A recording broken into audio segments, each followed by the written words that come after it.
अस्सलामु अलैकुम वरहमतुल्लाहि वबरकातुहू मग़फ़िरतुहू। आप सभी पर अल्लाह की सलामती और रहमत और बरकत नाज़िल हो। मैं हूँ शाह वज़ीर और आप देख रहे हैं द मैसेज ऑफ़ अल्लाह का YouTube channel for the whole of humanity.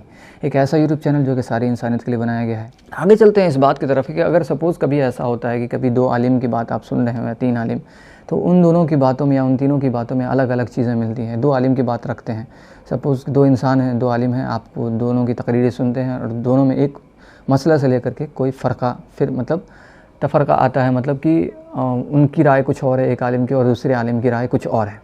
तो वैसे कंडीशन में आप कंफ्यूज हो जाते हैं, आखिर क्या करें। तो अल्लाह ताला ने इस चीज़ का जवाब दिया है कुरान में, सूरह निसा सूरह नंबर 4 आयत नंबर 59 में 59 में, या अय्युहल्लज़ीना आमनू अतीउल्लाह व अतीउर रसूल व उलिल अम्रि मिनकुम फ़इन तनाज़अतुम फ़ी शैइन फ़रुद्दूहु इलल्लाह वर रसूल इन कुंतुम तुमिनून बिल्लाहि वल यौमिल आखिर ज़ालिका खैरुन व अहसनु तअवीला। ठीक है, कहा क्या अल्लाह ताला ने, ऐ ईमान वालों फरमा बरदारी करो, अताअत करो अल्लाह और उसके रसूल की और उन लोगों की जो तुम में इल्म रखते हैं, जो आलिम हैं। लेकिन अगर उनमें इख्तलाफ हो जाए फिर अगर किसी बात पे, तो रुजू करो, वापस लौटो अल्लाह और उसके रसूल की तरफ, अगर तुम्हें अल्लाह ताला पर और क़यामत के दिन पर ईमान है। ये बहुत बेहतर है और बाएतबार अंजाम के बहुत अच्छा है। यानी कि अगर ईमान है अल्लाह पर और क़यामत के दिन के ऊपर, तो ऐसा कभी कोई मामला पेश आए कि दो आलिम की बात हो रही हो और दोनों में इख्तलाफ हो जाए, तो वैसे कंडीशन में किसकी तरफ लौटना है? अल्लाह और उसके रसूल की तरफ लौटने के लिए कहा गया।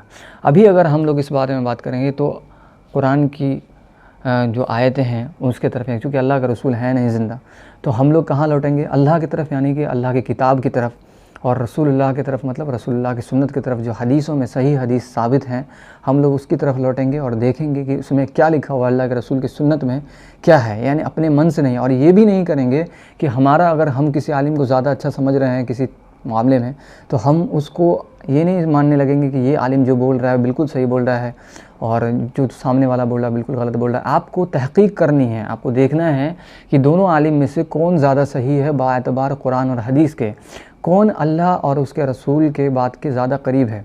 यानी अल्लाह और उसके रसूल की बातों को कौन आपके सामने सबूत के साथ रख रहा है।